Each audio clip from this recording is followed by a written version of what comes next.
Static buzz in the midnight air. Travic and Spooker in the gamer's lair. Loot drops falling like a neon rain. Pixel worlds driving us insane. Halo rings light up the fight. Sonic speed blurs through the night. Diablo's demons in the dungeon's breath. Path of exile paths leading to death. Live farming gossip in the glow. Digital whispers in the flow. EverQuest dreams keep us alive. Dead by daylight screams collide.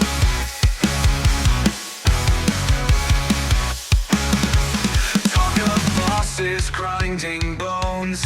Legends born in gaming zones. Quests that stretch beyond the frame.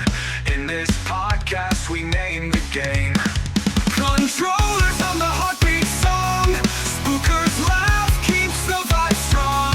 Travic's words cut through the noise. Gaming tales from girls and boys. Loot farming gossip in the glow. Digital whispers in the flow. EverQuest dreams keep us alive. Dead by daylight screams collide.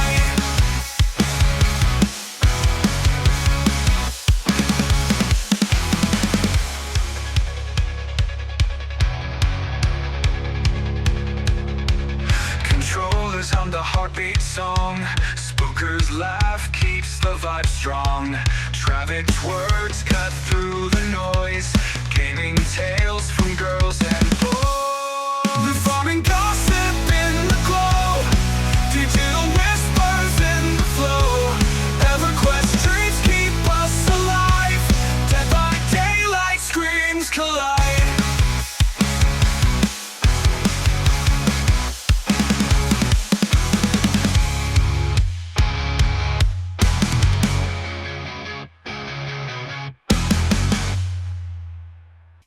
What's up, everybody? Hi, Travic here, and we have our co-host over here. What? What? Yo, hey guys, Spooker here, starting the Loot Farming Gossip podcast with our co-host here, Travic, Hello. and we're going to be discussing many different things, but the main topic, what both of us share in common, what we love, what we do, and just everything, greatness and all, video games. So we're going to start off today's episode with the very beginning of time and what brings us to the world of video games from the very beginning, whether it be nostalgia, whether it be what we first remember gaming-wise, or everything up to what led us to the wonderful world of video games. Let's start with you. If you don't mind starting off, what was the very first video game that you remember playing? Oh my God, how far do you want to go back? Do you want to? We're talking like out of the womb, like first video game. We're talking the first video game that you can remember that you said, this is fun. The first game I ever remember sitting down and playing was Mario on the NES when I was like 6 years old. And then I remember my first computer game, but that's a whole different thing. I remember playing Mario in the NES and calling out of school, and my mom would play Mario with me way back in the day. I love the way you say that. What? What do you mean? Mario. Oh, yeah. Hey, it's all good, though. It's all good. That's actually one of the first ones for me, too. The original Mario Brothers, not to be confused with Super Mario Brothers. Yeah, like on the NES, you know, a little 2D pixel thing. You jump over a wall, there's a pipe, you go down a pipe. Yeah, 100%. I know what you're talking about. I remember too. That was actually that was one of the first video games that I played as well, which is probably one of the best games to date, to be honest, when it comes to OG classical games, right? Actually, bro, we're just old. Yeah, we are. We're just old. It's the problem. We're so old. One of the games that I remember that I don't know why this is one of the games that sticks in my head so well, but it was called Clax, if I remember Correct. And it was for regular Nintendo. Clacks? Yeah, clacks. And it was basically where like these squares would be flipping towards you. And then Like you would have CLAX? Yeah, I believe so. I believe that's the name, the spelling of it. I'm not 100% sure, but it might be KLAX. I'm not sure. Is it a puzzle game? It was kind of like a puzzle game. It was basically these squares would be flipping towards you, towards the camera. And I don't remember if you have to catch it or stop it or whatever. And that was my first introduction to like the very, very beginning of remembering video games. Colored black blocks tumbling down a machine and arrange them in colored rows in patterns to make them disappear. Published as a coin-op follow-up to Tetris. Yeah. Just knock off Tetris. Hey, I'm just telling you. As far as like console gaming, that was one of the first that I remember that just sticks in the back of my head. Dude, how far we've come. I know, right? From little blocks and Mario doing Mario thing to, well, God, where we're even at now. Do you? I actually had the experience to be able to play like Atari games as well, which is kind of tiny bit before our time, if I remember correctly. I never had an Atari. Yeah, Atari was definitely before our time. At least I think. Yeah, I believe Should so. Be? Yeah, I believe so. That's like what, 50s, 60s? No maybe not, way. Maybe not that far back. That old. Hold up. I'm sorry, There's 80s. Google 80s. I meant 80s, not 50s. Like early 80s. Man, it's like Atari was released September 11th, 1977. You're gonna date Atari back to the 50s, and you're gonna have a crazy taco wielding loving lunatic named Bob chasing you down on the streets saying that it's not old and you're just causing all kinds of riots and chaos now. Of course. There's somebody out there listening. Of course. And he's revving his engines, bro. Hey, I'm ready. I got the stop signs up and everything. I meant 80s, not 50s, but regardless, yeah, I actually had the privilege to be able to play some of the Atari games. Do I remember any of them? No, not even a chance. Same with like the Commodore 64. Do you remember the Commodore 64? No. You don't like I'm not necessarily like playing it or using it. You know what the term Commodore 64 is? I've heard the term Commodore 64, yeah, but it was like the beginning of PC gaming, pretty much. One of the very beginning. But anyways, back to like the beginning and nostalgia. In the console gamings and what you did and beyond what you remember, obviously, what was the most iconic console game that you remember diving into the most in the beginning? Oh, I played a game.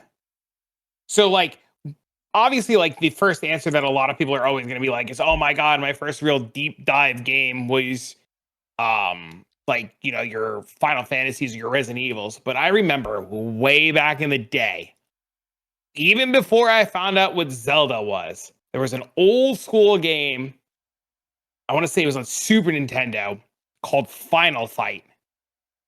It was a side-scrolling game, and you picked one of two characters, and you just walked across like the streets of all these different neighborhoods and different towns, and you had to fight your way past all the enemies and all the bad guys, and there was like 4 or 5 stages, and I remember you would walk through the town and you'd beat up all the bad guys, and there was the one dude who was a boss. He'd sit on the wall, he'd flip off the wall, you start beating him up, then you kick his ass, and then you go on a bus, and then the bus is crazy and full of these dudes. And I remember trying to like get through this game, and that game was like ridiculously hard. And I was either torn between that or Ghouls and Goblins when I was a kid, because that game also kind of sucked because you were just like a knight with some armor, and then you would get hit by random things and you would die, and then you'd be running around butt ass naked, but then you'd have some, tidy whities on, but then you put some more armor on, and there was like a Dracula vampire kind of guy.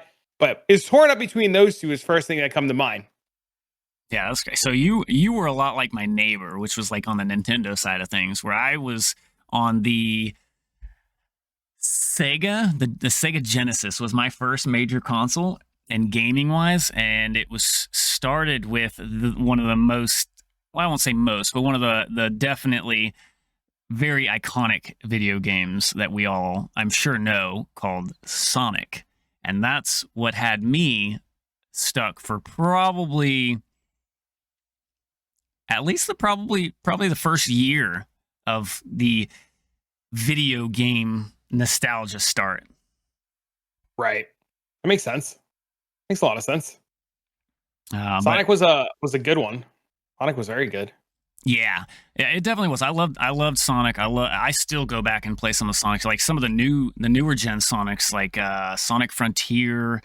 What was the other one that I think just came out recently? That was, again, it was also like a side scroller, but one of the newer versions. I think I play it more nowadays for nostalgia rather than like actual, like I play it because I have fun. Now, don't get me wrong, I have fun, but it's the nostalgia side of me that's having the fun in it rather than like a game today like Diablo 2 or Diablo 4, where I actually enjoy the deep diving into the different fundamentals and mechanics of the game itself.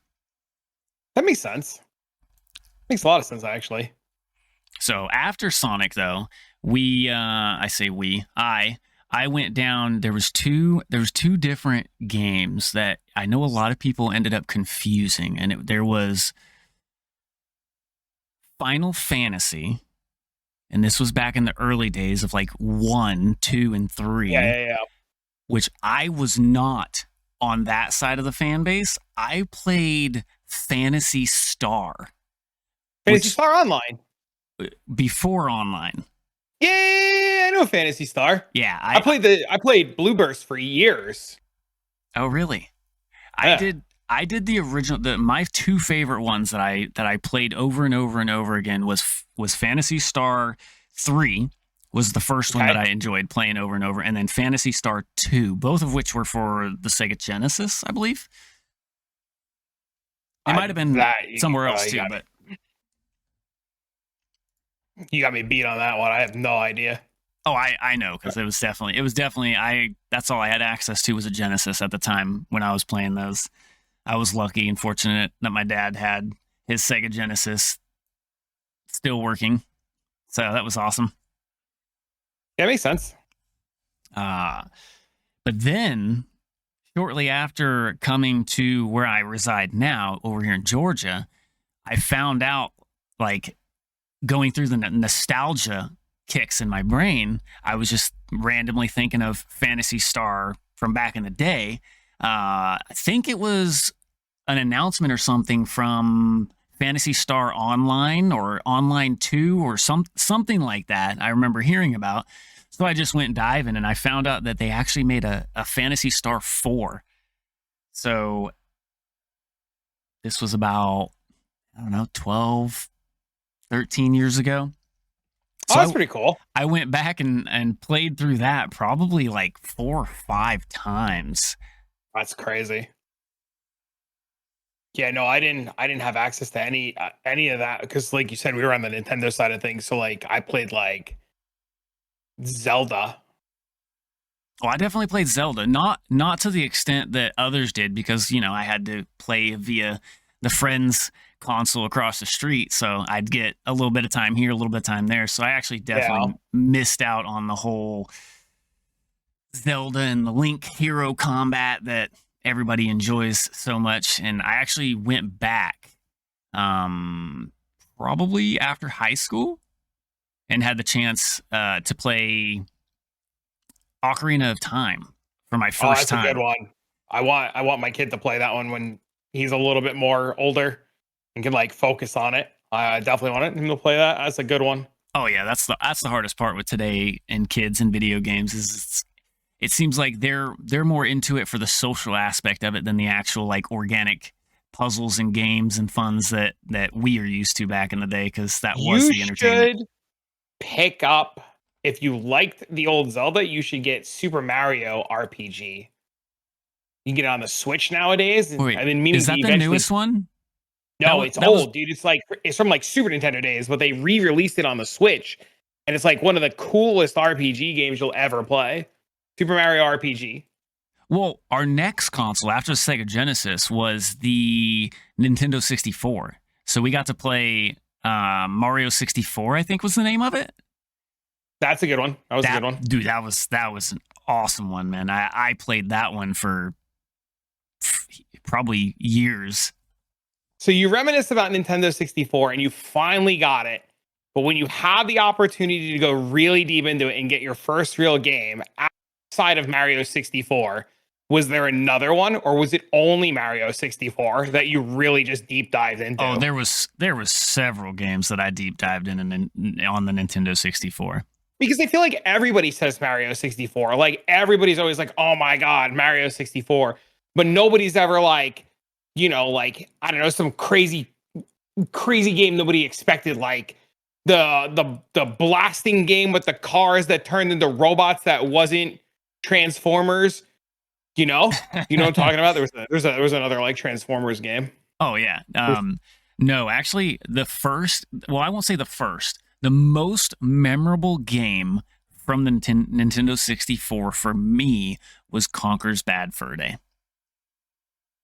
See, I wasn't allowed to play those games. I wasn't either. I didn't have. My friend brought it over, and we snuck it into the garage and did what we had to do to play it. But hey, sometimes you do what you got to do when you got video games to play, right? I know. That makes sense. What came first? Was it Nintendo 64 or was it PlayStation 1? Ooh, that's a good one. Nintendo 64 was 1996 and PlayStation 1 was 2000. Nintendo 64 came first. Okay. Because I have, for me, like you're reminiscing about 64. I have fond memories of remembering like PlayStation 1 more than I remember Nintendo 64. But I definitely remember playing like, and it's cliche, but like a ton of like Mario, like you mentioned. And I also remember tons of Turok. But I never played the Conker's Bad Fur Day. That was just never something that I was able to do. Yeah, no, I mean, it's understandable. That's what I'm saying. Like you have so many people that grew up, because I mean, we were both born in the same year, and it's crazy the amount of difference that we experienced growing up through the video games throughout the years. You've experienced a side of video games just from our past talks and things we've discussed that I never had a chance or never even knew existed. And then vice versa, like you've heard of Conker's Bad Fur Day, but you never really got the chance to experience or play it. And if there was any game from the Nintendo 64 that I could bring to a new gen, current gen game today, I would bring Conker's Bad Fur Day, because it was such a heavy impact on me. It was one of the first person shooters. Well, it was more like a third person shooter, but it was one of the first shooters that I had the experience on, minus GoldenEye, obviously. That was a big thing. And then what was the other one? The other big one from 64, was it Mario Kart? Was Mario Kart the one on 64? Or was it before 64? No, Mario Kart was back in Nintendo, like Super Nintendo. Yeah, that's what we're talking about.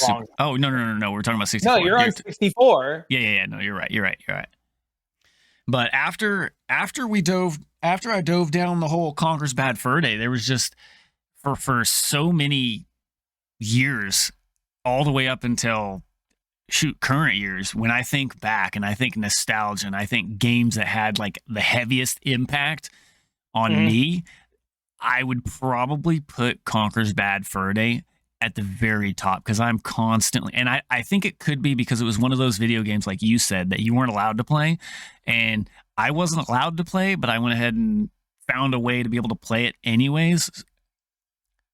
And it's just I was able to play things like GoldenEye, and I played Doom, and I played Hexen, I played Perfect Dark, and there was another game on Nintendo 64, and I'm like trying to Google it while you're having this conversation. It was like a first person. It was like called like Wind Dark or something like that. Or I don't think it was Perfect Dark.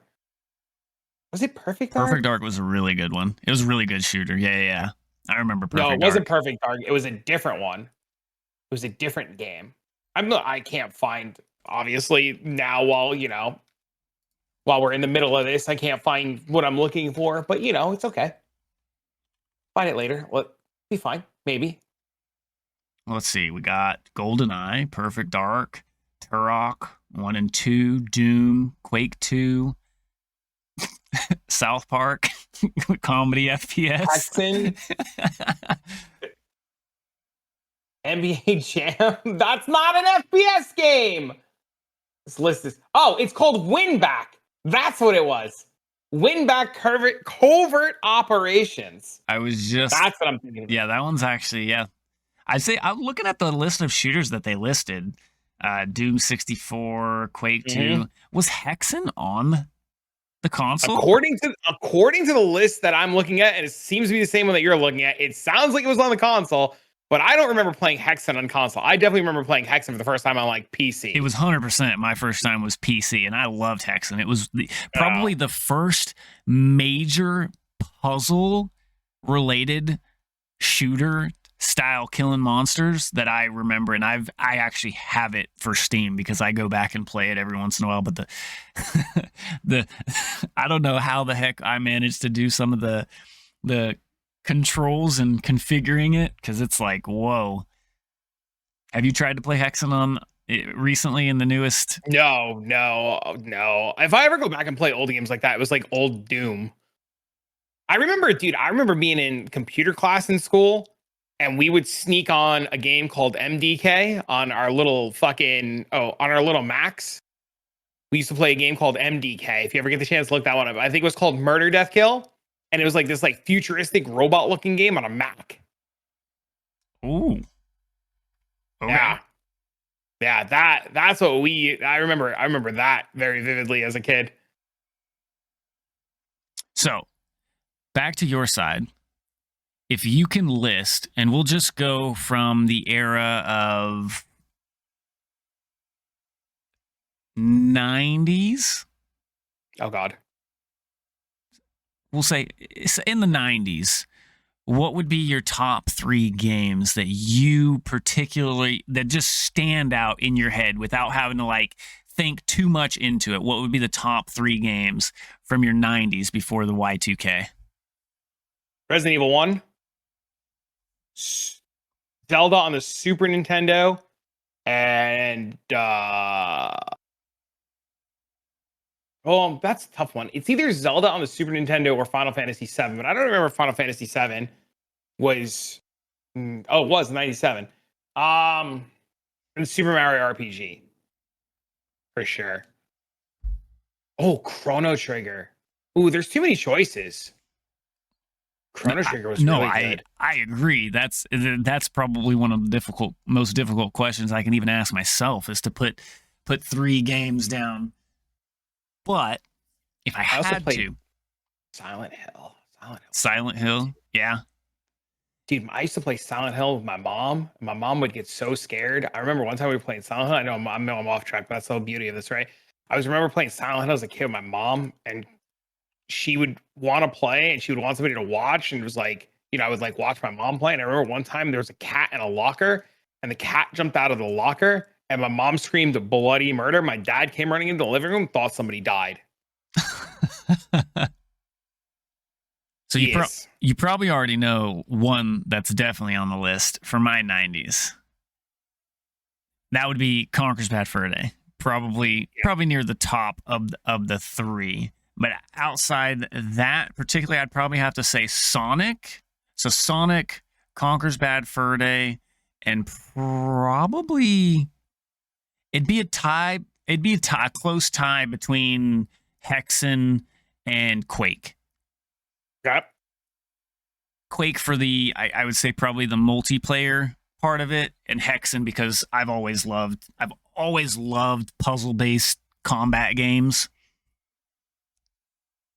Yeah, I can see that. Okay. I want to say Jet Force Gemini. Did you ever have the chance to play Jet Force Gemini? I remember that. Yes. Core memory unlocked. Yeah, it was almost like a Mega Man style look, and then you had was it a dog? It was a dog and then a female that you got to play as, if I remember right.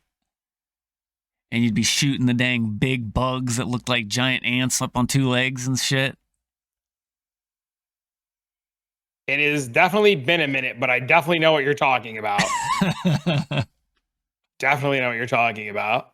Yeah, I definitely remember spending a lot of time on that game. There's so many games because I actually got into many, I don't want to say fights, but disagreements with my mother because she always wanted to limit me to X amount of time on video games growing up. And, I'd get kicked out to go play outside, and she'd lock the door, and I'd be outside playing games and sneak back in through the window, and she'd come in yelling at me, "Didn't I tell you to go outside?" Oh, Jesus. Oh, man. Oh, the No, memories. mine was the same. Mine was like the opposite. My mom would be like, don't go outside. The outside's scary. Oh, shoot. I wish. Things would have Yeah, been... no, my mom was like, my mom was always a little nervous. She always thought the world was going to kidnap us. So my mom would always be like, oh, yeah, play video games, bro. It's okay. Yeah, that sounds like my wife and our daughter. She'd be like, no, play video games inside, sweetheart. That's where you're safe. Yeah. Mm-hmm. Yeah, that's my mom. Yeah, I never had that. It's always like such a topic of discussion. Like, oh my God, did video games like ruin us as a kid? Did we spend too much time gaming and not enough time outside?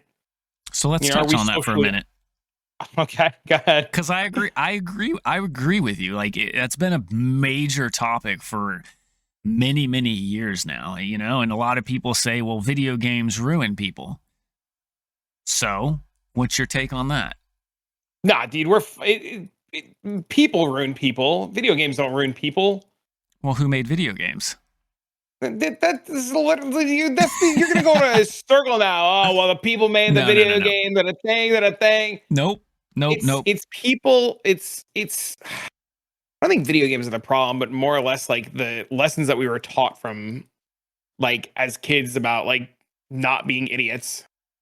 I don't want to go into a whole parenting spiel about like, oh, if I had a strong father figure in my life, but I feel like, well, I did. For the record, I had a very strong father figure and mother figure in my life. Shout out to my mom and dad.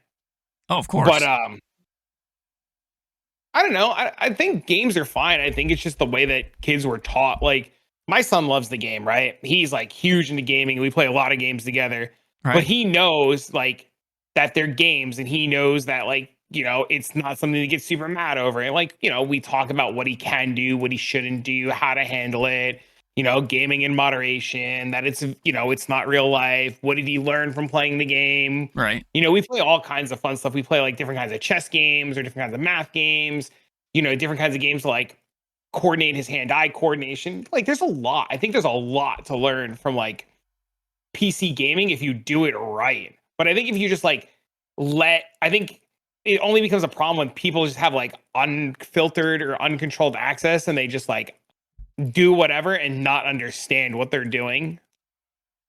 Oh yeah, no doubt. Like I wouldn't give my son, access to GTA until he was older and knew what it was, versus like, oh, do you want to go play this cool, like fun little like Roblox zombie game? Let's go do that and like talk about what zombies are and what's going on. And right. But back towards the topic, like you said, no, you don't want to go down a rabbit hole on parenting side of things, but your actual take versus like, what do you think the effect on video games has on that side of the fence? What do you mean? Well, just in general, like you were saying, you don't think video games is the problem, right? And No. I completely agree with you. I'm just kind of playing devil's advocate on this particular note because I think it's a really touchy topic for some people because it's like, in my opinion, video games was always like where I took out a lot of my, you could say anger, but I wouldn't say it with anger. I would say more of like frustration. If I had a bad day at school, hell, I wanted to come home, launch up some Halo. That was just my thing. I was like, I could have chose that, or I could have chose to do something in the real life that could have potentially put me in jail or prison or whatever the case may be, right? But instead, I chose to just go play a video game, which allowed me to release that, inner demon side. See, I never had that. Right? I never had those problems, right? I'm not saying that they're problems. Like for me, I think a lot of gaming like cultivated the way that my brain kind of functions and how I perceive puzzles and stuff. So like when I was growing up and I was playing a lot of games and like doing things, I always played like the Resident Evil, like I said, and the Silent Hills and the Final Fantasies, or like even when I got a little older, if I could play a game for me that stimulates a puzzle aspect or like solving a problem, it's always like I don't want to say sharpened, but it makes me feel like I've like sharpened my own senses. And I can see it. I can see it with other people too. Like when you present them with like certain problems, whether it's just like, how do you craft this item in a game, or how do you get out of this room, or how do you solve this like escape room?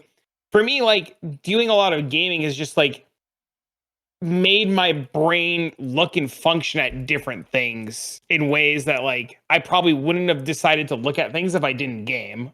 Right. Does that make sense? No, 100%. No, I completely agree. There's what's the word? There's been similar aspects that I've had as well. You know, that whole, you know, when you open the fridge, you know, and you're like, hey, where's the ketchup? And then the wife opens the fridge and it's right there. You know, it's type of style of crap. But opening your mind into video games and puzzles, right? That was my strong suit. That's what I enjoyed. You know, platformers, puzzle jumpers, puzzle solvers, where you had to do this, and this. Did you ever get the chance to play Alone in the Dark? Yes. That was probably one of my most favorite horror games. That scared the crap out of me, and I didn't want to play it because it scared me, but then I wanted to play it at the same time because it had so many good puzzles in it. So I kept coming back. But needless to say, to touch on the topic one last time, just to close it off and move on to the next, in my personal opinion, when it comes to video games ruining people or making society worse, I feel it's the total opposite. So video games give me a way to get out of my frustrations and my worries and my troubles and completely focus on something that is fun or having fun rather than the miserable things going on or the things that are punishing the mental side of people. So I feel like some of those things that could have happened didn't, because we were able to relieve that stress. I think we grew up with very different childhoods. Listen to this, I'm like, I don't know if I can relate to this and this. Oh, I mean, not everybody. No, not everybody. Yeah, at all. I know. Yeah. But I mean, I guess we'll just put it. I'll put it in perspective from my side. When I was being raised, don't get me wrong, both my parents were loving, caring, 100%. There was no issues with my parenting, but in some of the I won't say choices, in some of the places that I was growing up, they weren't always the best of places. So even though I had crazy good parents, sometimes I'd be in the wrong place at the wrong time with the wrong people, and you got to do what you got to do. But with that being said, it's like I was bullied in elementary school, and it wasn't until middle school, late middle school, almost high school, when I decided for the first time to actually stand up for myself. So if that kind of puts the perspective on like being able to come home to video games and like release that frustration or that anger or those types of things, that's where I'm coming from. Not like I actually wanted to go out and hurt an individual, right? No. I didn't think that. But of course, I get what you're saying. I wouldn't doubt that we were completely raised on different sides of the fence. But that's the cool thing, man. We can be raised in so many different ways, but still come to a common grounds of, you know, what we think and what we like and what we dislike, right? This humble podcast got so real. Holy, the stage is set. Hey, you know, I mean, but that's honestly like that in a nutshell, that was my background on why video games were so important to me, is because it allowed me to basically just turn off reality and launch into this world where things that you could never imagine can be done. And I literally could take myself and just insert myself into said video game. And you know how I remember back in the day, like playing like Halo, you would have those Halo 3 matches, Halo 2 matches, whatever it would be. And we would have, I don't know, a piece of cardboard blocking for the split screen. Yeah. So you couldn't see your teammate's screen. See, I could zone in so well that like I wouldn't even see anything around whatever my focus was. So like if I was playing my game, watching said screen, somebody could come into the room, somebody could come talk to me, somebody could tap me on the shoulder, and I was in the game. There was no getting to me. I was locked and loaded and ready to roll. Let's take it back a little bit. So back to the 3 games, right? You said what? It's like a quiz. Yeah. I was torn with number 2. Number 1 was Resident Evil 1. I was torn with number 2 between, the whole Final Fantasy Chrono Trigger, Super Mario RPG thing, Silent Hill. So you were more into like the zombies kind of. Oh, horror, 100%. Horror. Okay. Cool. Yeah. No, that's anything scary was great. Even nowadays, like I look forward to like the next Poppy Playtime or the next Five Nights at Freddy's. Oh, dude, my daughter loves Five Nights at Freddy's. Oh yeah, really, really good. I'm like super deep into the lore. I watch all the videos. Oh yeah, so does she. Yep. I probably know more about that game than I'd like to admit. Well, probably not as much, but yeah. Needless to say, so you come from like a horror style background game, whereas like me, my background is more of the like shooter, skill-based platform puzzler style gaming, which is kind of cool. There's nothing wrong with those. I don't know. I was always like, I like things like, I don't know. I always wanted to be scared. No, I get it. My daughter's the same way. And I'm sure she probably gets that partially from me. I mean, I loved Alone in the Dark. Did you ever get to play any of the other Alone in the Darks as well? I think there's like 5 or 6 or 7 of them. I can't remember. Probably. I don't remember. It's been a minute. It has, because when we were discussing stuff earlier about like kind of the different things that we wanted to touch to start, I went back and was looking at some different games, and I remember pulling up Alone in the Dark and trying to figure out which Alone in the Dark that I actually remember playing through, and I can't put my finger on whether it's 1 or 2, which was my first experience into the series. I definitely remember playing as Alan, and you were in a mansion, I think, trying to escape a mansion, and and I think in the end you end up, no spoiler alert, I think you end up like burning the tree that's like haunting the whole mansion grounds. I don't remember any of that. With their lantern. It's hard to like relive and remember a lot of like the older stuff. We're old now, man. Somebody's gonna be listening to me like, oh my God, I can't believe this guy said he was old. I said that on stream so many times, and my dad, because a lot of times I'm in Discord with my dad hanging out in the background, and he'll be like, did you just say you're old? And I just crack up laughing every time he says that. I feel like, I don't know, with my like gaming world, that like instead of reminisce, like I don't reminisce as much as like probably some people do about like the older games. Like, we're having this kind of conversation. I'm trying to like remember a lot of the older stuff, and you're like so excited about your like, you're Alone in the Dark. And I remember a lot of the old Silent Hill and stuff. I feel like a lot of my like core memories in terms of everything didn't really start setting in until I was like in middle school. Oh yeah, no, I mean, I get it. I think a lot of it's probably stems from like the way that I locked into video games because of how I got I almost say raised, because it had nothing to do with my parents. Like I said, my parents were great.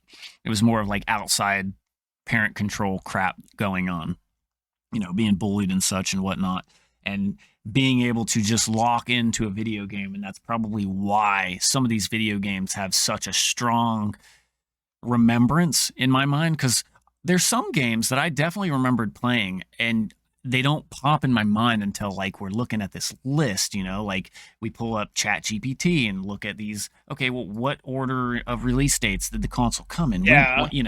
and what kind of shooters were for this system or whatever the case may be. And it's like I'm seeing all these titles, and it's like I remember playing that game. I remember playing that game, but when I just come to think about it, like when I just ask you a question and you're like, whoa, wait, what? So it makes sense because a lot of times your brain too will fill in gaps with its own memories. Not, I won't say its own memories, but it'll fill in the gaps from memory one, between memory one and memory two, even though your personal brain or your personal active memory is not there anymore, if that makes sense. It's there, Yep. but it's not recall. You can't recall that memory until something clues it in. I hear you. I feel like as like a pilot episode, and this is like that the B-roll that you leave in, right? Like I'm listening to this, and I'm like, this is so interesting. It's so weird. You get nervous, unnervous. How you feeling? I feel great, man. I feel normal. I mean, I'm not thinking of this as like I'm recording. I'm just thinking of this as I'm hanging out with a buddy. We're shooting a shit. I get to ask you questions that I don't ever get a chance to ask a lot of people. We're getting to know each other's gaming backgrounds and gaming thoughts and going off on tangents and just having a good old time, man. I'm loving it. Nice.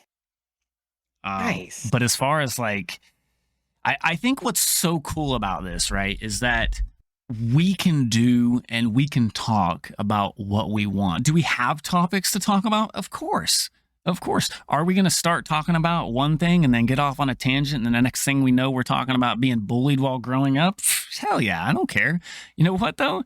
I'm enjoying every minute of it, and I can't wait to be able to have these same sorts of conversations with people that you would have never thought to be able to even talk to, let alone respond to you when you reach out to them. So I'm excited, dude. For anybody still listening at this point, you could comment down below and give us your feedback. It's one of those moments where you're like podcasting and you're on all platforms and you're podcasting. You got to make sure people are still listening, and you got to jolt them in. Oh yeah, 100%. Yeah, no, I agree. And the cool thing about it is that anybody that is listening on, we'll say Spotify or Apple or wherever you may be listening to, if you would like to leave some feedback anywhere, we do have a YouTube channel that we will be posting this podcast on as well. So if you would like to leave some feedback, you can go there and do that as well. Subscribe and like and do all that good stuff. I will. Can you imagine somebody's like, oh my God, bro, I found you from Spotify? That would be the craziest shit to me. I was just perusing Spotify and your ass came up and I clicked it, and here I would lose my mind. It's going to happen. It will, dude. You'd be surprised. It's cool. I've had people message me from the other podcast that I'm taking part of, and it's literally only had one episode. Wild. Yeah, it's crazy, man.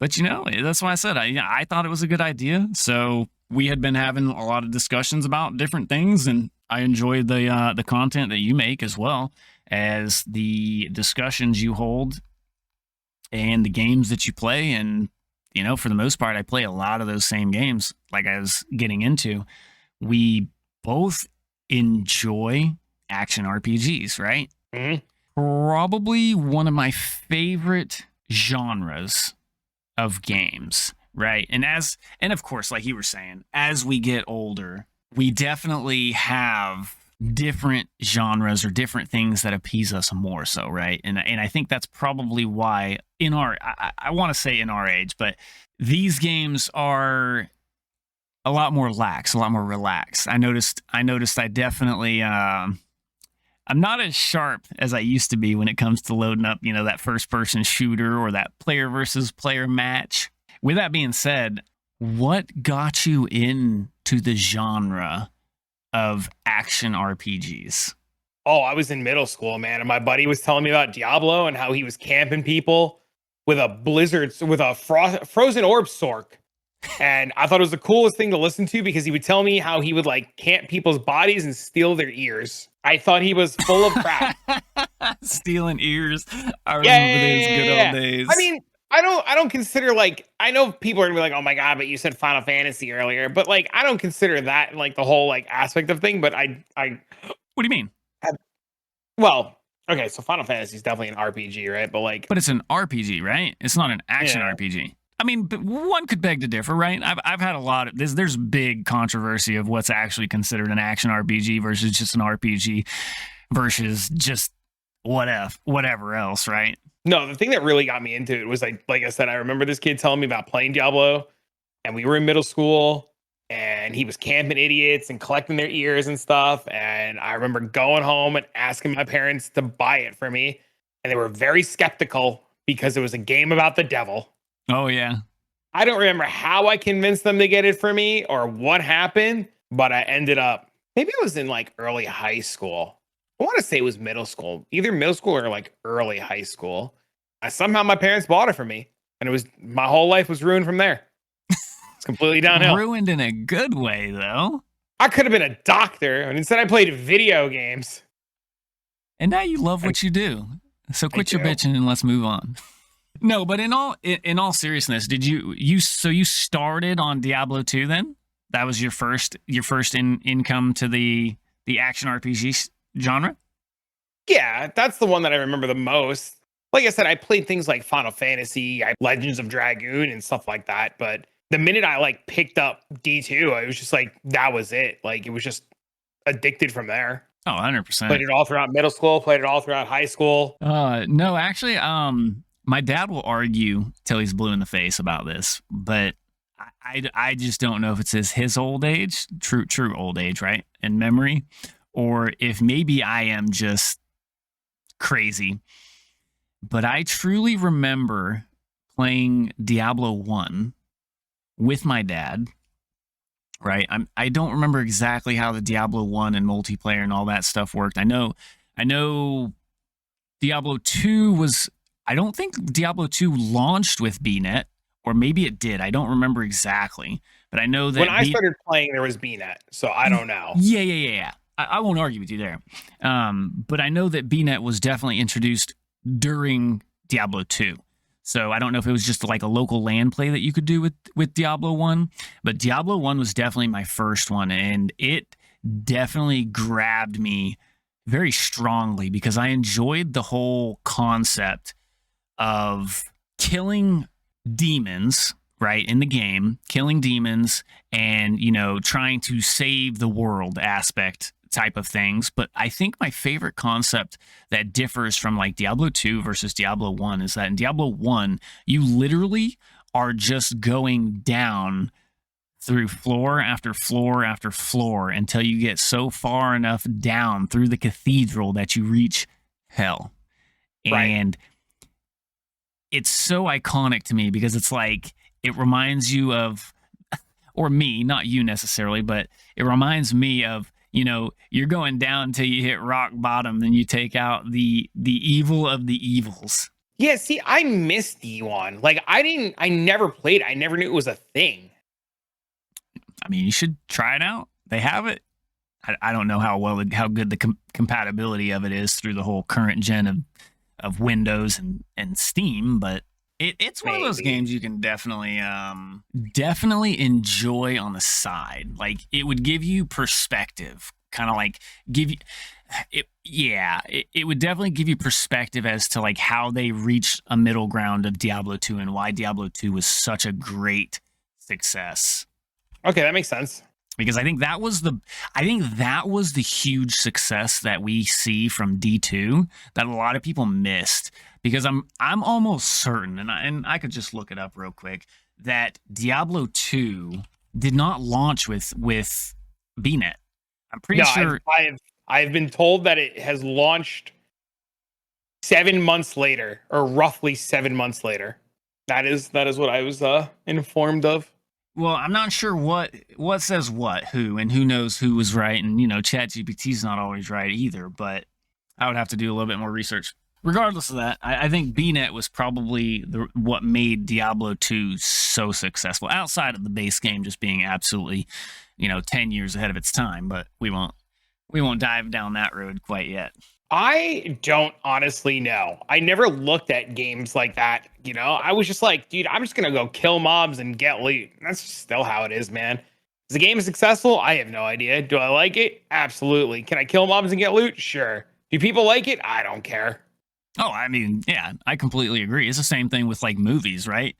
There's plenty of movies that I've decided to go out and see, and regardless of the Red Tomato or the IMDb rating, it could be bombed at 1 star out of 10, or who cares what, and I go and I watch it and I like it, and it's like, why was it bombed? What was so bad about it? Same with video games, right? If you enjoy it. That's all that matters. Who cares about others? I get it. So, but in the current gen of action RPGs, the biggest question that a lot of people get asked, is like, is this game better than that game? And my answer always remains the same. It's like, you enjoy the games that you enjoy, and I don't want to make you feel bad or feel like you're secluded because you like this game while I like that game. And I don't care. I'm just here to have a good time, enjoy my game. Hopefully you enjoy your game, and if we are enjoying the same game, more power to it, right? I just hear in the back of my head somebody screaming D4 bad. I was even though nobody's screaming D4 bad. I like D4, dude. Everybody's always like, D4 sucks, and you're like, what is wrong with you? And they're like, it's bad, and you're like, why? And they're like, D4 bad, why? Yeah. Then you got all the people, PoE 2 bad, why? Yep. I don't like it, why? Shut up. No, I completely agree. And it's like what I'm thinking about. No, that's exactly the first thing that comes to mind when I make that statement. But like in a whole, it's like, but video games come from all places, all over the world, and all places of real life, right? They stem from an idea, right? Like Diablo stems from the whole demons versus angels, right? Which has a background in history in real life, right? So, but back to the action RPG realm, which is kind of where we both do a lot of our dabbling because, we just enjoy that type of game. Action RPGs, right? How many different games in that genre do you play or have played? Dude, it's like such a trick question because I play bad games, dude. I play like 3 games, man. I play like D2, and then I play D3, and then I play D4, and then PoE 1, PoE 2, and then like but it's not Black Desert Online. It's not, but it's not like now. I've heard so much about BDO, right? And I know nothing about that game. It'll ruin your life. Do you have an addictive personality? I mean, it can be. Yeah, don't ever touch that game ever. It's the best game I've ever played, period, ever. Will ruin your life. Yeah, I mean, I've heard that, but if you enjoy something, I don't understand how it ruins your life. You know what? I have a similar experience with freaking download it. Neverwinter. Go ahead, download it. Start playing. Log in. I can't. You'll never log out again. I've looked at it. It doesn't look like something I would enjoy. That's why I didn't. Yeah, that's what I thought. That's what I thought too. And but then again, I downloaded it. Then again, Neverwinter was also another one, right? Did you ever play Neverwinter? I never played Neverwinter. It was kind of, from what I've heard, it was kind of the same thing, similar to like BDO. It's like once you get into it, it's a fun game. I loved it, but it's like you have to get on every day. You got to do these certain things every day. You got to finish these things every day. And it was like, it was a chore, but it was like a chore you enjoyed doing. But then sometimes it felt like a chore that you only did because you knew you needed the stuff, but you didn't want to do it, but you did it because you had to, because if you didn't get the stuff, you wouldn't have the stuff to be able to do the stuff later on. There's somebody out there that's going to relate. And then there's somebody out there who I'm going to ask them where Tukey is. And then somebody's going to hopefully respond back. It's always where it's Tukey, but never how's Tukey. Yeah, exactly.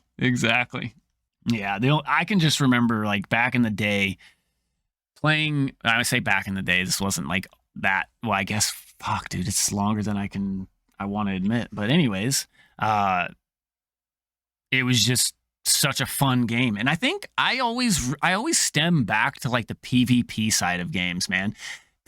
Games are just, I have so much fun in so many, and I think that's my problem. Like you said, do I have an addictive personality? I absolutely have to say yes at this point. I have to say yes because I have such an addictive personality that I literally have games in the backlog that I have still yet to touch because I get stuck on said game. For example, PD2, when there's other games I know I want to be playing and enjoying. And There it's are like, other games. when, like, for example, when the PoE 2 next update comes out, or 326 for Path of Exile 1 comes out, it's like I know I'm going to want to play those, but at the same time I want to get my dang assassin on PD2 up and running so I can do bossing.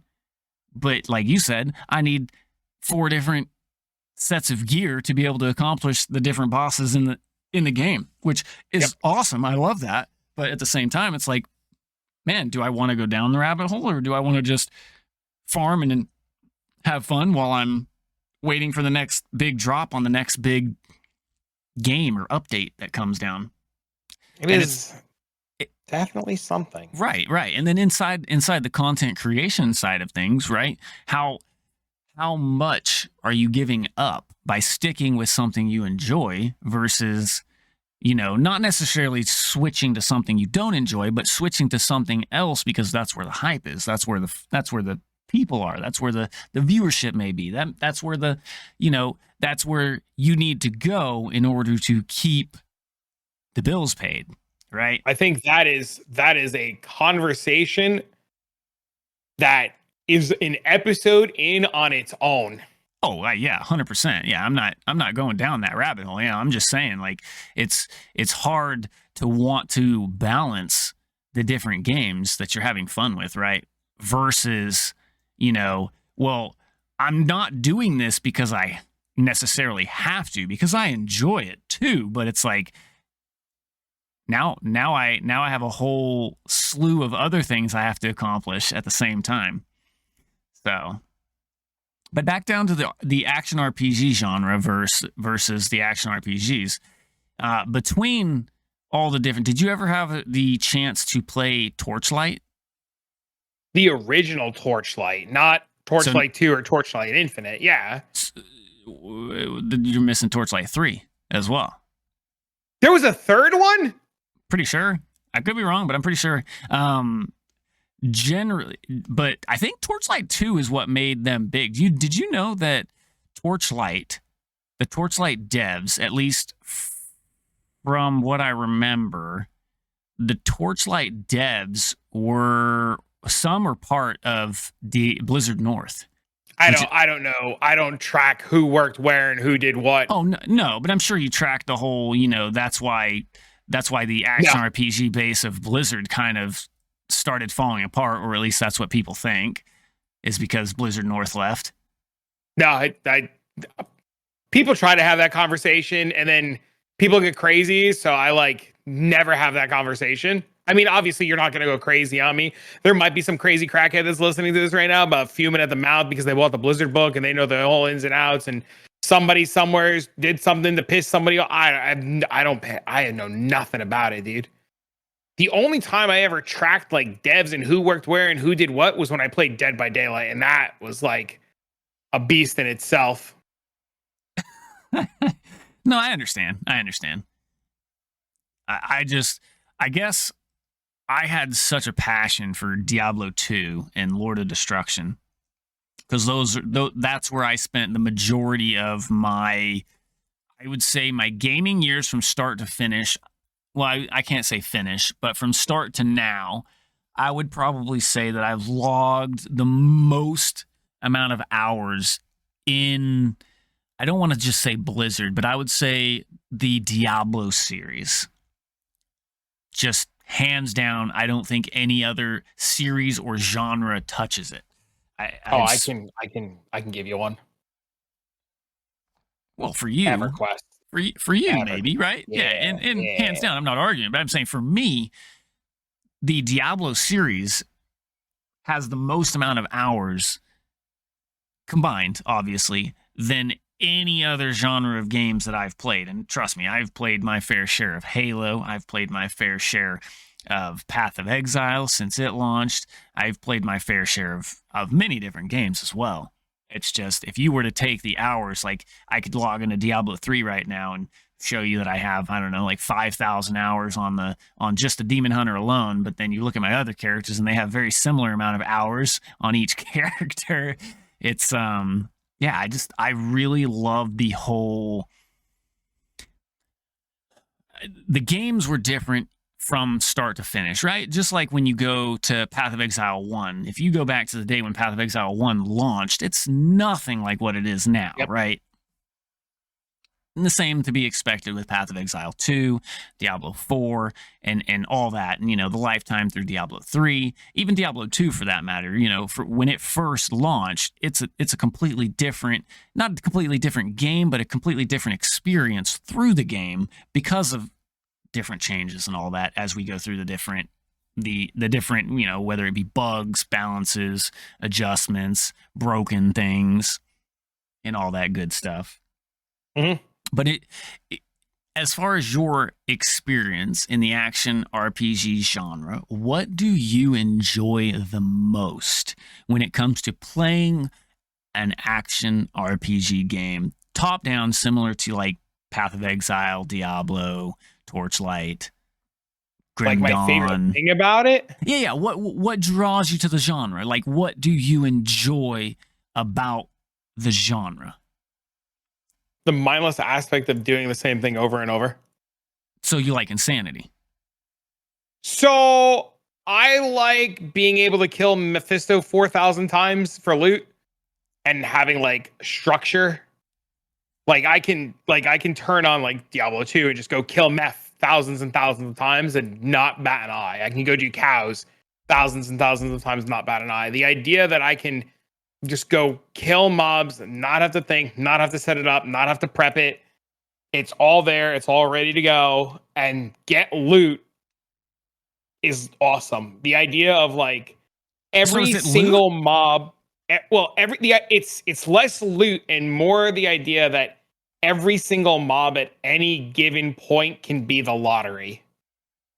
I like these games because it allows me to choose when I would like to put myself in the position to hit.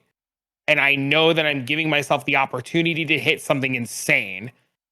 It only like that's the real draw, like the rush. Yeah, the rush of hitting. Okay, so you like hitting the dopamine, like the rare. Yeah. So you like the dopamine chase. Okay, I can dig that. That's understandable. Mine's not too far from that. That is definitely a big part of what draws me to the action RPGs.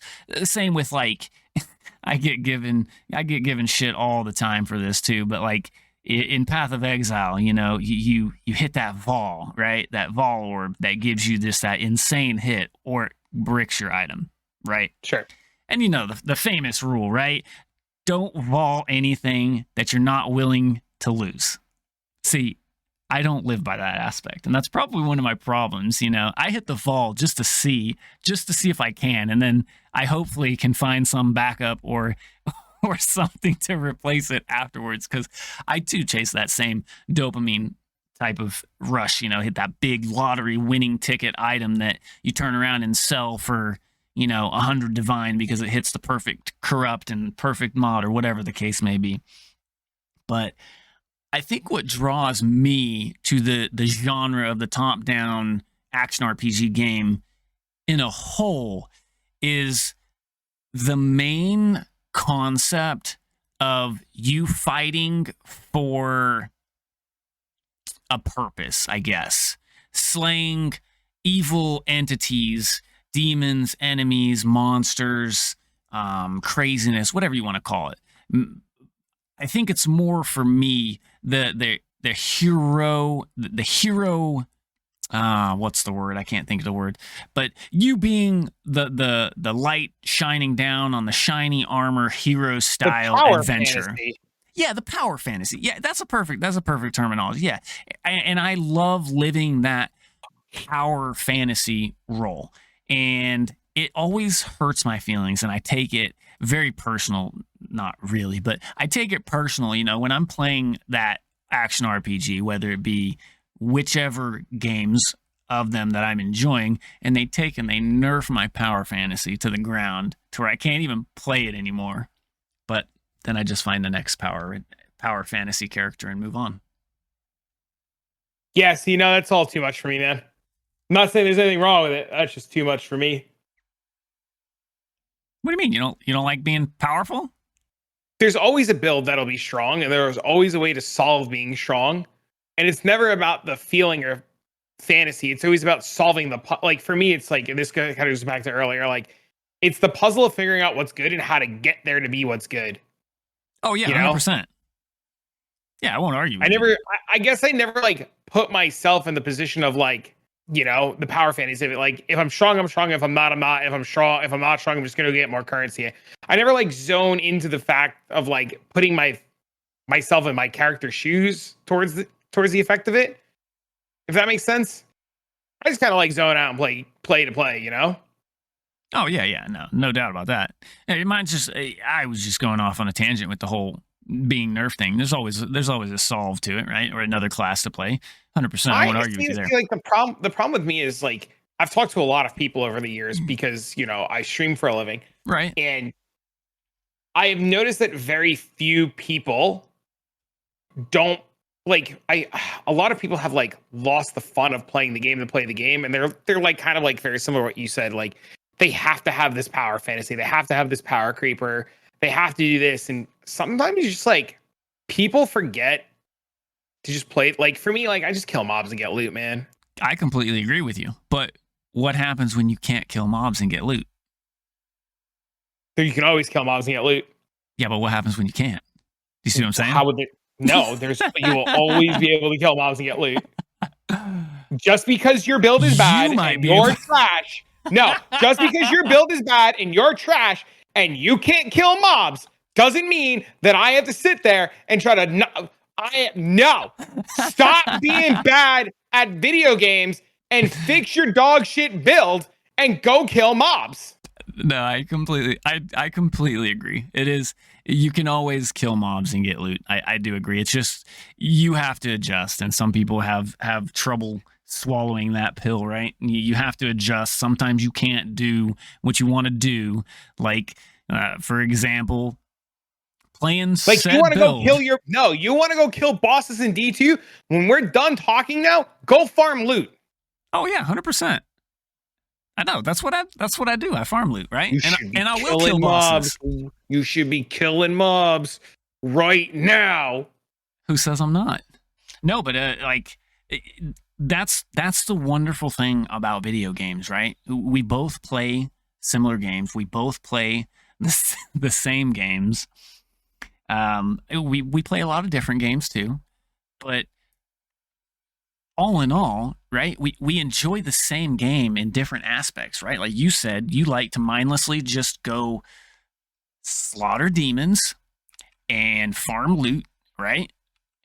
Which is the whole concept behind this podcast, in essence, right? Because even in games that you don't think you're loot farming, you still are potentially loot farming. Like, even if you go back to like Zelda, you have different reasons and different things to go farm, but you're still farming for loot, right? Mm-hmm. So with that being said, it's so awesome that you can enjoy the game on two different levels. Yours being just a kill mobs and farm loot versus I'm playing the game for that power fantasy, and that's what draws me to the genre, is to be able to create that powerful fantasy character that just is almighty and powerful, right? And of course, you have to do step 1, which is what you enjoy about games, in order to do step 2, which is what I enjoy about games. So it's always been something that I've enjoyed, especially being able to talk to others that also share, like-minded games and like-minded tasks in said games. And it's just cool how, like the whole saying of, there's 10 different ways you can skin a cat, right? But 10 people can skin the cat the same way. Bro, I remember the last time I said that, I got yelled at so hard. It's so funny. Hey, man, I'm.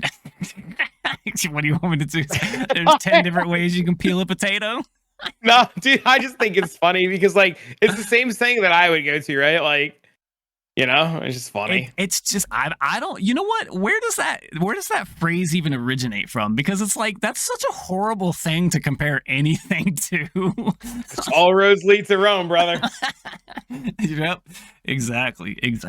I think that's a pretty good stopping point as far as like the intro as to what you come from, or what you come in on and where you came from and what I've come in on and where I came from and kind of where said roads kind of lead. And I mean, there's millions, if not billions of different categories that we can speak on in particular said video games. And we kind of touched bases in the very, very shallow part of the water of said ocean size action RPG topics to discuss.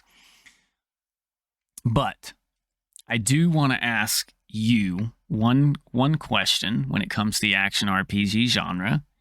And it doesn't mean one is bad versus the other. Oh my God, is this the closing question? Yes. Can you guess? No. If you had to choose from start to finish any of the action RPG genre games in their current state, no updates, no changes, no adjustments, right? Any of the action RPGs that are out today, which one would you lock in to play from here on out? In their current state. In their current state. High, and that kind of, you can answer this however you may, but that's kind of the current state question is the one thing that would rule out PoE 2 from me.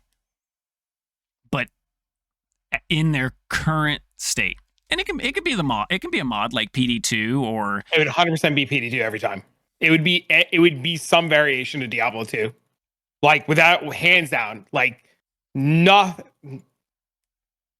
And that I would say nothing comes close, but like I'll be dead ass honest with you.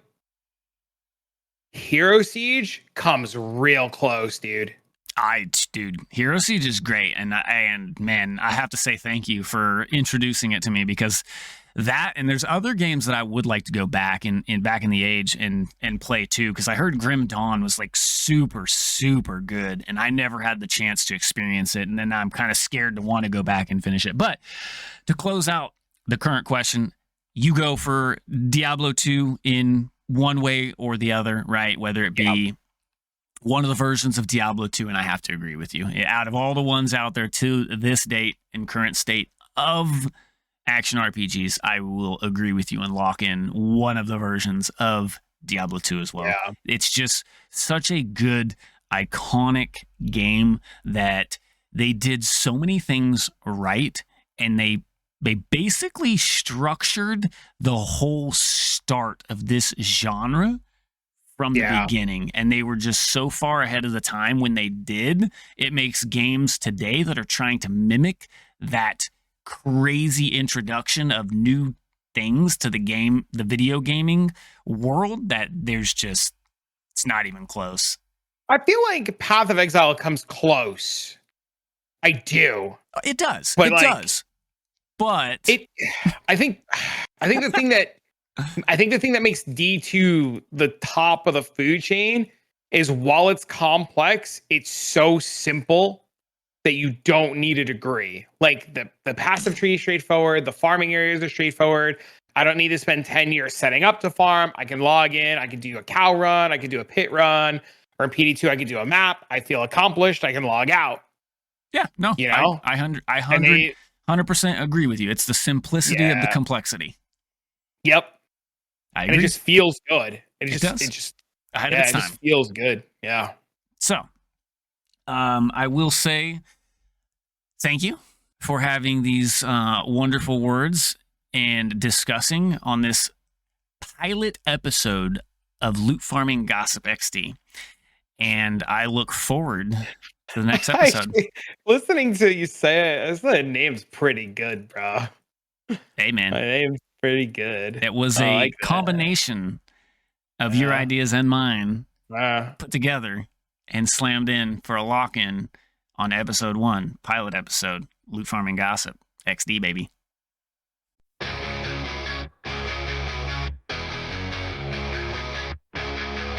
Static buzz in the midnight air. Travic and Spooker in the gamer's lair. Loot drops falling like a neon rain. Pixel worlds driving us insane. Halo rings light up the fight. Sonic speed blurs through the night. Diablo's demons in the dungeon's breath. Path of exile paths leading to death. Loot farming gossip in the glow. Digital whispers in the flow. EverQuest dreams keep us alive. Dead by daylight screams collide.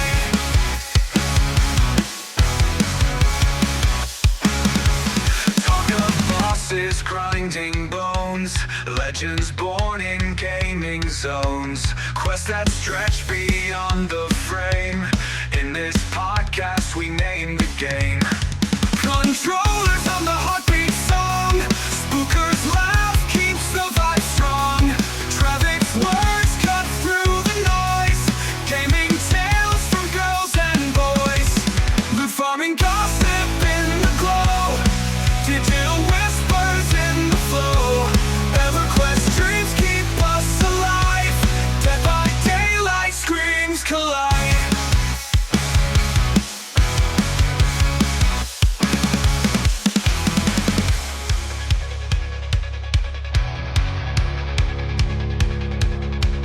Controllers hum the heartbeat song. Spooker's laugh keeps the vibe strong. Travic's words cut through the noise. Gaming tales from girls and boys.